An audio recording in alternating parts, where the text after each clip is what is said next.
ഇതൊരു സ്വാഭാവികമായി സംഭവിക്കുന്ന അല്ലെങ്കിൽ ഒരു തെരഞ്ഞെടുപ്പിന്റെ സമയത്ത് സംഭവിച്ച ഒരു പ്രശ്നമെന്ന നിലക്ക് മാത്രമല്ല ഞങ്ങൾ ഇതിനെ കാണുന്നത്. കേരളത്തിലുടനീളം ഇന്നലെ തന്നെ 5 പേർക്കാണ് മലപ്പുറത്തും കോഴിക്കോടും തിരുവനന്തപുരത്തുമായി ഇന്നലെ ഈ കുട്ടി മരിച്ച ദിവസം തന്നെയാണ് 5 പേർക്കാണ് പന്നിയുടെ ആക്രമണം ഉണ്ടായിട്ടുള്ളത്. ഏകദേശം കേരളത്തിലെ നിലവിലുള്ള കണക്കുകൾ പരിശോധിച്ചാൽ ഈ സർക്കാരിന്റെ കാലത്ത് മാത്രം 54 പേരാണ് ഈ സർക്കാർ കാലയളവിൽ പന്നിയുടെ കുത്തേറ്റ് മരിച്ച ആളുകൾ. ഇത് ഇവിടെ ഈ KCBയുടെ മുമ്പിൽ വന്നിട്ട് നമ്മളിത് എന്തിനു പറയുന്നു എന്ന് ചോദിച്ചാൽ, കേരളത്തിലെ ഒരു സർക്കാരിനോട് സംസാരിക്കാനുള്ളത്, കേരളത്തിലെ ജനങ്ങൾക്ക് സംസാരിക്കാനുള്ളത് സ്വാഭാവികമായും ഇവിടെ പറയുന്നു എന്ന് മാത്രമുള്ളത്. നേരത്തെ ഇവിടെ പറഞ്ഞൊരു കാര്യമുണ്ട്, നേരത്തെ ജോയി സംസാരിച്ച ഒരു കാര്യമുണ്ട്. ഇയാള് കോൺഗ്രസ്സുകാരനല്ല എന്ന് പറഞ്ഞു. കോൺഗ്രസ്സുകാരനാണെങ്കിൽ എന്താണ് പ്രശ്നം? ലീഗുകാരനാണെങ്കിൽ എന്താണ് പ്രശ്നം? ഇയാൾ കുറ്റക്കാരനാണെങ്കിൽ ഞാൻ ചോദിക്കുന്നത്, ആരാണോ കുറ്റക്കാരൻ അവർക്കെതിരെ ശക്തമായ നടപടിയെടുക്കാനുള്ള തന്റെ ഇടവും ആർജവുമാണ് കേരളത്തിലെ ഇടതുപക്ഷ സർക്കാരിന് ഉണ്ടാവേണ്ടത്. അയാൾ ഇന്ന ാണ് എന്നതുകൊണ്ട് CPM-കാരൻ കൊന്നാൽ അത് കൊലപാതകമല്ലാതാവും, ലീഗുകാരൻ കൊന്നാൽ അത് കൊലപാതകമല്ലാതെയാവും, കോൺഗ്രസ്സുകാരൻ കുത്തിയാൽ ചോര വരില്ല എന്നുണ്ടോ? ആരാണ് കുറ്റക്കാർ? അവരെത്ര വലിയ ഉന്നതരായാണെങ്കിലും അതെത്ര താഴ്ന്നവരാണെങ്കിലും സാധാരണക്കാരനാണെങ്കിലും അവനെ പിടിച്ചതിന് ശേഷമാണ് അവരെ കുറിച്ച് സംസാരിക്കേണ്ടത്. മറിച്ച് അവരുടെ രാഷ്ട്രീയ ചരിത്രം പരിശോധിക്കാനോ അല്ലെങ്കിൽ അവർ ചെയ്തതിനെ കുറിച്ച് സംസാരിക്കുകയല്ല ചെയ്യേണ്ടത്. ഇവിടെ കേരളത്തിൽ ഇവിടെ KCB-യുമായി ബന്ധപ്പെട്ട വിഷയത്തിൽ ഇവിടുത്തെ പറഞ്ഞൊരു കാര്യമുണ്ട്, കറണ്ട് കട്ടില്ല എന്നാണത്രേ അദ്ദേഹത്തിന്റെ വലിയ വാദം. ഇവിടെ കറണ്ട് കട്ടെടുത്ത് ഇത്തരത്തിൽ മൃഗങ്ങളെ പിടിക്കാൻ ഉപയോഗിക്കുന്ന കള്ളന്മാരെ കുറിച്ചല്ല അദ്ദേഹത്തിന് സംസാരിക്കാനുള്ളത്. ഇവിടെ നേരത്തെ പറഞ്ഞു പ്രതിപക്ഷ നേതാവ് ഇതേ ഓഫീസിനകത്ത് ഈ ഒരൊറ്റ പരാതി മാത്രമാണ് ഉള്ളത്. ഇതിനു മുമ്പ് ഈ നാട്ടുകാർ വഴിക്കടവിൽ കൊടുത്ത പരാതികൾ 6 പരാതിയിലധികം റിട്ടേണായി ഈ ഓഫീസിനകത്ത് കൊടുത്തിട്ടുണ്ട്. എന്ത് നടപടിക്രമമാണ് ഇവർ ചെയ്തിട്ടുള്ളത്? ഏതെങ്കിലും ഒരു സാധു കറണ്ട് ബില്ലടക്കാൻ ഒരു ദിവസം വൈകിയാൽ അവന്റെ വീട്ടിലേക്ക് ഓടിയെത്താൻ KSEB-യിലെ ഉദ്യോഗസ്ഥന്മാർ ഫീസ് ഊരാൻ വേണ്ടി പോകുമല്ലോ. ആ ഉദ്യോഗസ്ഥന്മാർ എന്താണ് വഴിയോരങ്ങളിൽ മനുഷ്യരെ കൊല്ലാൻ വേണ്ടിയിട്ടുള്ള അപകടം പിടിച്ച ഈ കറണ്ട് കട്ടെടുത്ത് അപകടമുണ്ടാക്കുന്നവരെ കുറിച്ച് അന്വേഷണം നടത്താത്തത്? 919 വന്യജീവി ആക്രമണത്തിൽ മരിച്ചുപോയ ആളുകൾ 2016 മുതൽ ഞാൻ ിക്കുന്നത് വരെ 919 പേരാണ് കേരളത്തിൽ വന്യജീവി ആക്രമണത്തിൽ മാത്രം മരിച്ചുപോയത്. വന്യജീവികളെ പിടിക്കാൻ വേണ്ടി ഇവിടെ കറണ്ട് മോഷ്ടിച്ചെടുത്ത് ഇത്തരത്തിൽ വേലികൾ ഉണ്ടാക്കുന്ന ആളുകൾ യഥാർത്ഥത്തിൽ ഈ ആക്രമണത്തിന്റെ ഉത്തരവാദിത്തം ആരെന്ന ചോദ്യത്തിന് പലതരത്തിലുള്ള മറുപടിയാണ്. വനംവകുപ്പ് മന്ത്രി ഇന്നും ന്യായീകരിക്കുമ്പോൾ പറഞ്ഞൊരു കാര്യമുണ്ട്, ഇത് വനം വകുപ്പിന്റെ ബാധ്യതയല്ല. ഇത് പിന്നെ ആരുടെ ബാധ്യതയാണ്? ഞാൻ ചോദിക്കട്ടെ, വനം വകുപ്പ് മന്ത്രി അയാളുടെ ഉത്തരവാദിത്തം കൃത്യമായി നിർവഹിച്ചിട്ടുണ്ടോ?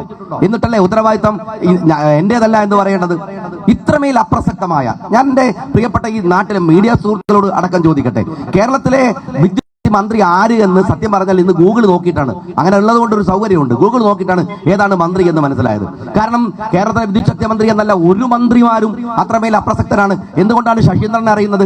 ആരെങ്കിലും മരിച്ചാൽ കൊണ്ടുപോയി കൊടുക്കാൻ സ്ഥിരമായി വീട്ടിൽ അദ്ദേഹം എഴുതി വെച്ച 10 ലക്ഷം രൂപയുടെ ചെക്ക് ഉണ്ട്. ഇതൊരു റുട്ടീൻ പരിപാടിയാണ്. മരിച്ചാൽ ഉടനെ തന്നെ മന്ത്രി ഒരു ക്ലീഷേ ഫേസുമായിട്ട് വരും, 10 ലക്ഷം രൂപ അവരെ ഏൽപ്പിക്കും. ഇതൊരു പരിപാടിയാണ്. ആളുകൾ മരിക്കാനുള്ള എന്തെങ്കിലും ഒരു 170-ലധികം കോടി രൂപ ഈ വനാതിർത്തികളിൽ ഫെൻസിംഗ് ഉണ്ടാക്കാൻ വേണ്ടി ചെലവഴിച്ചു എന്ന് എഴുതി വെച്ചത് ബജറ്റിലാണ് അല്ലെങ്കിൽ അത് അവരുടെ കണക്കിലാണ്. ഒരു തരത്തിൽ പോലും അതിനുള്ള നടപടിക്രമങ്ങൾ നടത്തിയിട്ടില്ല. ഞാൻ നേരത്തെ പറഞ്ഞ പോലെ വിദ്യുത് ശക്തി മന്ത്രിമാരെ കുറിച്ച് ആകെ നമുക്കറിയാവുന്ന 2 ഇടതുപക്ഷ വിദ്യുത് ശക്തി മന്ത്രിമാരുള്ളത്. ഒന്ന് MM മണിയാണ്. അത് അദ്ദേഹത്തിന്റെ മിടുക്ക് കൊണ്ടല്ല, അദ്ദേഹത്തിന്റെ നാവ് കൊണ്ടാണ് കേരളത്തിലെ ജനങ്ങൾ അദ്ദേഹത്തെ അറിഞ്ഞിരുന്നത്. രണ്ടാമത്തെ ഒരു വിദ്യുത് ശക്തി മന്ത്രി മണിയുമായി ബന്ധപ്പെട്ടതാണ്. അത് MM മണിയല്ല, നമ്മളെ കയ്യിൽ പൈസയുമായിട്ട് ബന്ധപ്പെട്ടതാണ്. അദ്ദേഹം കേരളത്തിന്റെ ഇപ്പൊ മുഖ്യമന്ത്രിയായിട്ടുള്ള പിണറായി വിജയൻ ലാബിലിംഗ് കേസിന്റെ മണി അടിച്ചു മാറ്റിയ കെയർ ഓഫിലാണ് അദ്ദേഹം അറിയപ്പെടുന്നത്. ഇങ്ങനെ 2 മണിയുടെ പേരിൽ അറിയപ്പെടുന്ന വിദ്യുത് ശക്തി മന്ത്രി അല്ലാതെ ഒരു മന്ത്രിയും ക്രിയേറ്റീവായി കേരളത്തിൽ ഇടപെട്ടിട്ടില്ല എന്ന് മാത്രമല്ല, ഇടക്കിടക്ക് വൈദ്യുതി ചാർജ് വർദ്ധിപ്പിച്ച് ആളുകളെ ഷോക്കടിപ്പിക്കുകയല്ലാതെ പാവപ്പെട്ട കുട്ടികൾ ഷോക്കടിച്ചു മരിക്കുന്നതിനെതിരെ ഏതെങ്കിലും ഒരു നടപടിക്രമം. അതുകൊണ്ട് ഞങ്ങൾ പറയുന്നത്, ഇവിടെ ഇടതുപക്ഷത്തിന്റെ മന്ത്രിമാര്, ഇടതുപക്ഷത്തിലെ ആളുകൾ കൃത്യമായി ഉത്തരം പറയേണ്ടത്. ഇപ്പം ഞാൻ വരുമ്പോ കണ്ടു വഴിക്കടവ് പഞ്ചായത്തിലേക്ക് സമരം നടത്തുകയാണ്. കേരളത്തിന്റെ ക്യാബിനറ്റ് വഴിക്കടവ് പഞ്ചായത്തിലേക്ക് മാറ്റിയ വിവരം ഞാൻ വരുന്ന വഴിക്കാണ് അറിഞ്ഞത്. ഒരു പഞ്ചായത്തിലേക്ക് മാർച്ച് നടത്തുക. ഞാൻ നിങ്ങളോട് ചോദിക്കുന്നത്, ഒരു പഞ്ചായത്ത് ചെയ്യുന്ന ലൈഫ് പദ്ധതിയിൽ ഒരു വീട് വെച്ചു കൊടുക്കാൻ പഞ്ചായത്ത് ശ്രമിച്ചാൽ അതിന്റെ ക്രെഡിറ്റ് അടിച്ചു മാറ്റാൻ വേണ്ടി അവിടെ പണിയല്ലാതെ ഈ പഞ്ചായത്തുമായിട്ട് എന്ത് തരത്തിലാണ് ഈ സർക്കാരിന് ബന്ധമുള്ളത് എന്ന് അവരൊന്ന് പറഞ്ഞാട്ടെ. അവിടെ പോയി മാർച്ച് നടത്തുക. മന്ത്രിമാർ, മുഖ്യമന്ത്രി അടക്കം അവിടെ വരാൻ പോകുന്നുണ്ട്. ഒരു പരാതിയായിട്ട് പോലും മുഖ്യമന്ത്രിയുടെയോ മരുമോന്റെയോ മുമ്പിൽ പോയി നിൽക്കാൻ നട്ടല്ലില്ലാത്ത ഈ ഇടതുപക്ഷവും ഇവിടുത്തെ സ്ഥാനാർത്ഥിയൊക്കെ എന്ത് കോപ്പിനാണ് ഈ ആളുകളെ മുമ്പിൽ ഈ വേഷം കിട്ടുന്നത് എന്ന് അവരൊന്ന് ഉത്തരം പറയേണ്ടതുണ്ട്. അതുകൊണ്ട് ഞങ്ങൾ ഈ പറയുന്നത് തെരഞ്ഞെടുപ്പ് ആയതുകൊണ്ടുള്ള സമരമല്ല. തെരഞ്ഞെടുപ്പിന് സ്വാഭാവികമായി ഞങ്ങളെല്ലാവരും ഇവിടെ ഉണ്ടായിരുന്നത് കൊണ്ട് പ്രതിപക്ഷ നേതാവ് ഇവിടെ വന്നു, ഞങ്ങളും ഇവിടെ വന്നു എന്നല്ലാതെ ഈ സമരം തെരഞ്ഞെടുപ്പായാലും അല്ലെങ്കിലും ഏറ്റെടുക്കേണ്ടത് UDF-ന്റെ ബാധ്യതയാണ് എന്ന് ഒരിക്കലൂടെ പറഞ്ഞുകൊണ്ട് അവിടെ മരിച്ചവരാര്, കൊന്നവരാര് എന്നതിനപ്പുറത്ത് ആ സങ്കടത്തിലും അതിന്റെ ദുഃഖത്തിലും പങ്കെടുത്തുകൊണ്ടും കൊല്ലപ്പെട്ടവൻ ആരായിരുന്നാലും അവൻ ഏത് കോൺഗ്രസ് അല്ല, അവനേത് ലീഗല്ല, അതിനേക്കാൾ മൂത്ത ഏത് പാർട്ടിക്കാരനായാലും അയാളെ പിടിക്കേണ്ട ഉത്തരവാദിത്വവും കുറ്റ നടത്തിയ ഉദ്യോഗസ്ഥന്മാർക്കെതിരെ നടപടിയെടുത്തുമാണ് നിങ്ങൾ ഈ നടപടിക്രമങ്ങൾ അവസാനിപ്പിക്കേണ്ടത് എന്നും ദയവ് ചെയ്ത് ഇനിയെങ്കിലും രാഷ്ട്രീയ ആയുധമോ ആക്കാനുള്ള അവസരമൊന്നുമല്ല. പാവപ്പെട്ട ആളുകളാണ് മരിച്ചു പോകുന്നത്.